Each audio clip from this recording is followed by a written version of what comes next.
Good morning, everybody. Welcome back to the channel. This is Henry.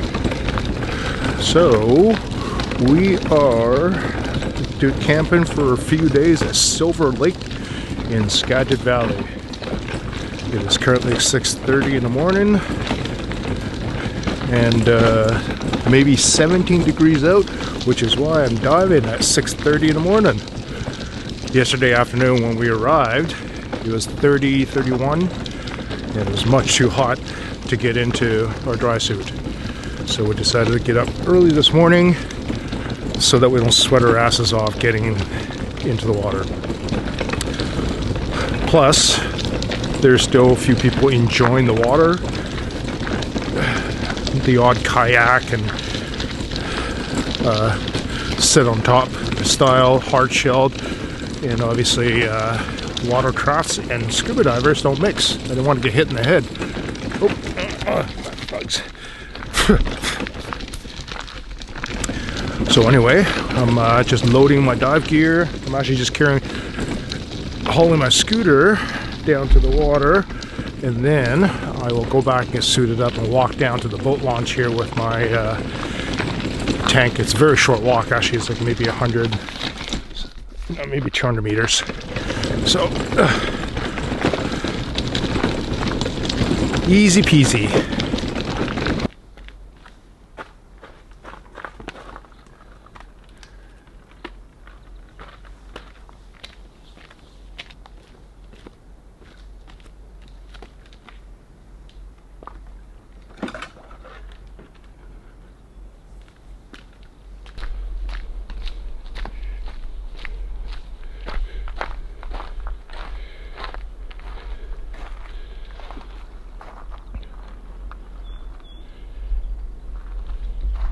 So the water will be inside the water. You'll see in a minute, but it's going to be a little darker in the lake because there's not enough sunlight hitting it, lighting things up.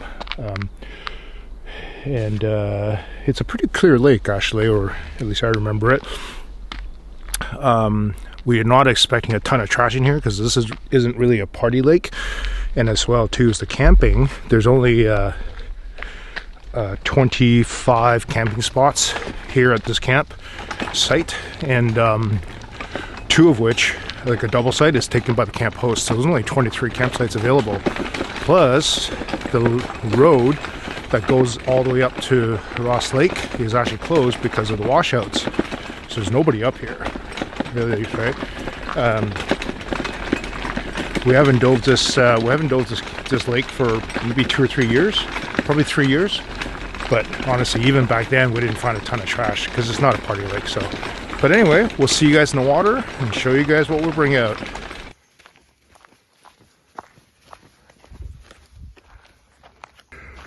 Put our diving sign down there as well. Some of you guys may remember me mentioning briefly in the past that Maggie, at some point in her life, got really nervous about car rides. She was totally fine, and then she wasn't. So she gets so stressed out, you know, the panting. She got her head hung low and just absolutely shaking with fear with car rides. And we tried the thunder jacket, that didn't work. And we tried sitting in the back seat with her, that didn't work. And finally the vet suggested, they go, why don't we give her some mild traveling sedative? And I really didn't want to sedate her or give her any kind of sedative, not sedate her, but, you know, anti-anxiety, doggy Xanax, as it were. Finally, I said, it was just, so she's so stressed out, she wasn't happy. So finally I gave in and I got the meds for her. So the last trip that I took, I followed the prescription or what the vet told me, and it was, and she was just zonked out. Like she was unstable on her feet, and it was not very good. I didn't like it.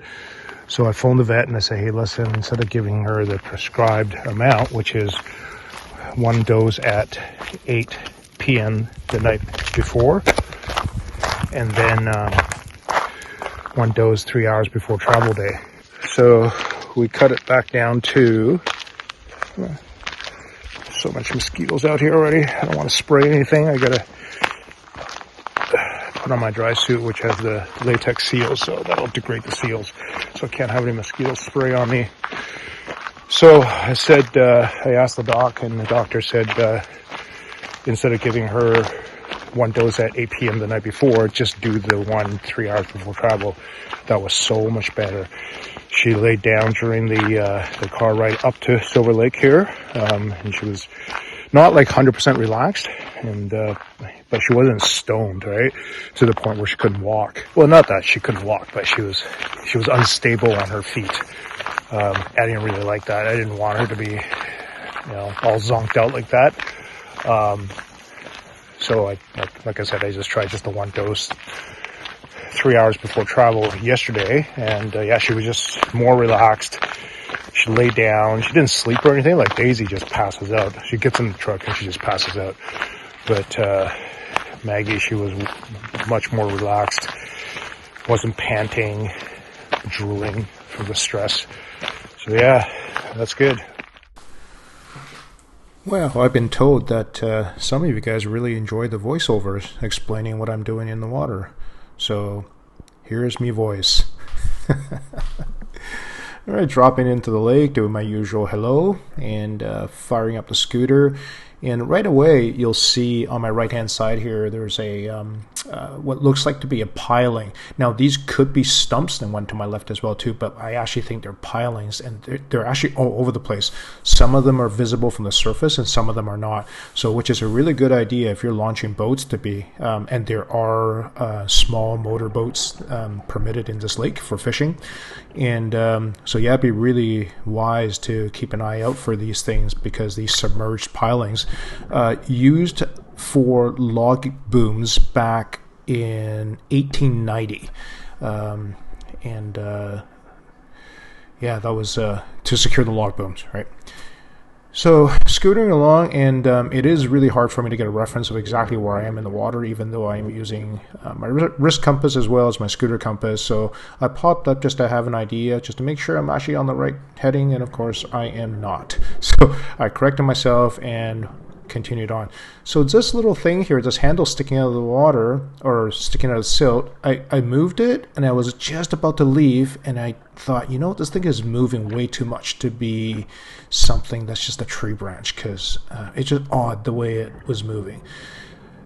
This bottom is super silty, really soft, so I decided what I'd do is grab my scooter, so I can actually press down on it with my right hand and then pull this thing up with my left hand. So got it free, but now I'm in a silt cloud and I can't see what I'm doing. And at first glance here, I'm thinking this is a really weird looking tree branch and I don't know what this is. So switched hands, grabbed my scooter with my right hand, and move forward out of the silt cloud so that I can actually have a better look at this thing.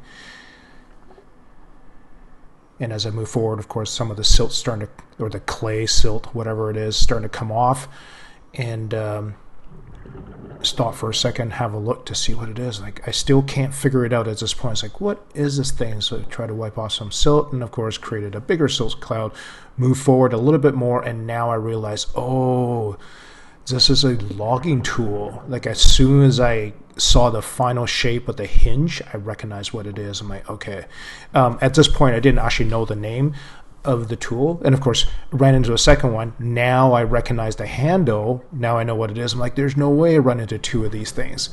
So toss the first PV off to the side, hoping it didn't sink into the silt. And now I know what to do, because having done it once already, put my scooter down so I can actually have a place I can rest my hand, pull up with my left hand, and free the tool. And there it is. And of course, now I got to go back and find my first one. Luckily, it didn't sink into the silt. And now I got to figure out how to deal with these. These things are really, really heavy. So I decided to ascend to the surface from there. And I was in 21 feet of water, as you can see there. I ascend to the surface just to see where I am in relationship to the beach or the dock. And I was kind of like halfway in between. The beach is kind of to my left right there. So I decided to scooter over at the surface, conserving air. I had no way of actually carrying these things otherwise, so I just thought I'd drop it off at the beach. Luckily, Otto was not diving, and he was just hanging out on the beach waiting for Karen to come out of the water. So I showed him what I found, and he was nice enough to wade in, so I didn't have to actually climb out of the water and take over from there. So having dropped that off with Otto, decided to obviously continue on with my scootering, and you can see the silt cloud mess that I'm making there. And immediately, as I pressed forward, I ran into Karen, and you can see her light right there. So that I wave hi, and then I signaled to her that I'm going to continue forward in that direction because I didn't know which way she was going to go. She circled okay with her light, and then I continued into darker waters. This is the deepest part of the dive for me, and there's a little bit of tannic acid in the water. Not a lot, but enough for me to get a little bit dark, and it's really hard to look for garbage. You can see here 30 feet of water, 22 minutes into the dive, 2,300 psi of air left. And really, there wasn't really any trash. Otherwise, it's all buried by the silt. Once I saw the pilings, I knew that I was back in the right area. This is the pilings are only around the boat ramp. Finally found a significant piece of trash, a little boat paddle there. And but I was like really close to the boat launch at this point, which is where I started my dive. And there we are. All right, so there's not a lot of garbage in that lake.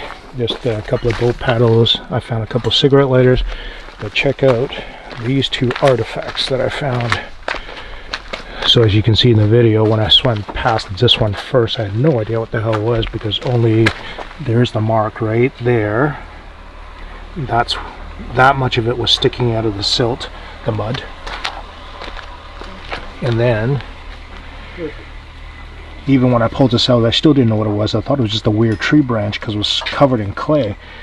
But, man, those things are old. And then this one here doesn't actually have an attachment point for a hook. So this one is just a pike portion. So we're not really sure how old these things are. But yeah, this is amazing. I've already messaged BC Parks, the area supervisor, to ask if I can donate these to BC Parks, if it's important to their office. Not really sure, but yeah, it's cool. So there we go. That was just a quick little, the cruise here. There's Alex's van, there's Otto's van. Otto and Karen's daughter is actually camping with us as well too. And just having a nice conversation. We're here for a few days, but so we're just doing one quick dive we knew there wasn't a lot of garbage in that lake, but that was a fun little dive just to get in, and as it turned out, cool little find with the artifact there. But yeah, I'm gonna cut this video short now and go enjoy ourselves, hang out with the crew, get a little time off, as it were, and we'll see you in the next video. Thanks to my Patreon supporters. Have a good one, guys.